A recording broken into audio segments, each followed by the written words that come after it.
Հրապարակ թերթը գրում է խորհրդարանում առաջիկա նիստի ժամանակ ուժային բլոկի ղեկավարները տարեկան հաշվետվություն են ներկայացնելու։ Քաղաքացիական պայմանագրում մարտական է տրամադրված նրանց զեկույցների հետ կապված եւ որոշել են դիտարժան թատրոն բեմադրել, փորձելով երկրում տիրող իրավական բեսպրիդզելի, նախկինների անպատժելիության եւ մյուս այլ հանցանքների ողջ պատասխանատվությունը դնել այդ կառույցների ղեկավարների ուսերին։ Չնայած շատ լավ գիտեն, որ այդ բոլոր կառույցները հլու հնազանդ կատարում են Նիկոլ Փաշինյանի հրահանգները։ Խմբակցությունում հատկապես ներքին հակակրանք ունեն գլխավոր դատախազ Աննա Վարդապետյանի նկատմամբ եւ հնարավոր է նրա փոփոխության հարցը դրվի։ Գրում է թերթը։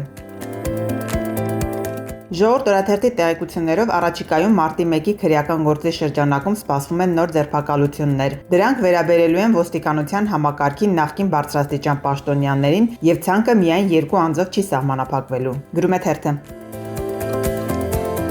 Հրապարակ թերթի տեղեկություններով Միացյալ Նահանգների հայոց արևմտյան թեմի առաջնորդ Տեր Հովնան arczepiskopos Տերտերյանի ճանապարհով է գնում տիրադավ եպիսկոպոսներից եւս մի քանիսը։ Նրանց մեծ մասը զղջացել է եւ հասկացել, որ ճակատագրական սխալ են արել։ Հատկապես ողբալի է Արցախի թեմի առաջնորդ Վրթանեց եպիսկոպոս Աբրահամյանի վիճակը։ Նա անգամ դիմել է որոշ արցախցիների եւ նույնիսկ Դադիվանքի վանահայր Տեր Հովանես Քահանա Հովանեսյանին, խնդրելով բարեխոսել իր համար, համոզել արցախցիներին, որ ինքը դավաճան չէ, որպեսզի քիչ հալածեն իրեն։ Տեր Հովանեսը, որը ժամանակին Տեր Վրթանեսի ղեկավարն է եղել, մերժել է նրան, ասելով, որ իր արարքն աններելի է եւ չի կարող իրեն ոչնչով աջակցել։ Գրում է թերթը։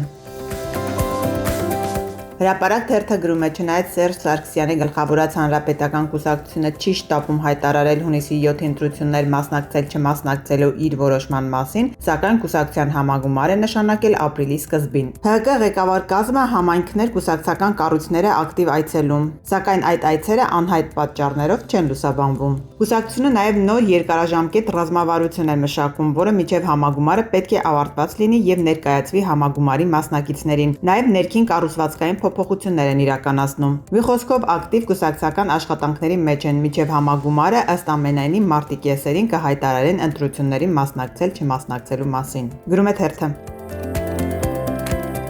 Ժողովուրդ օրաթերթի տեղեկություններով 2026 թվականի ընտրություններին ընդառաջ քաղաքացիական պայմանագրում արդեն մեկնարկել է ներքին ակտիվ շարժը։ Քաղաքացիական պայմանագրի նախընտրական ցուցակի շուրջ ներքին քվեարկությունից հետո իշխանական թիմը անցել է հաջորդ փուլին՝ մարզային կառույցների շտաբ վերակազմակերպմանը։ Առաջիկա օրերին բոլոր մարզերում նախ կնշանակվեն կուսակցական կառույցների խորհուրդների նախագահները, ինչից հետո կմեկնարկի քաղաքացիական պայմանագրի շտաբների ակտիվ փուլը։ Փաշինյանը իր թիմին հստակ ուղերձ է փոխանցել մարզերում խորհուրդները պետք է ղեկավարեն այն մարդիկ, որոնք ոչ միայն կուսակցական են, այլ նաև տվյալ մարզում ունեն հեղինակություն եւ վերահսկելի ռեսուրս։ Գրում է թերթը։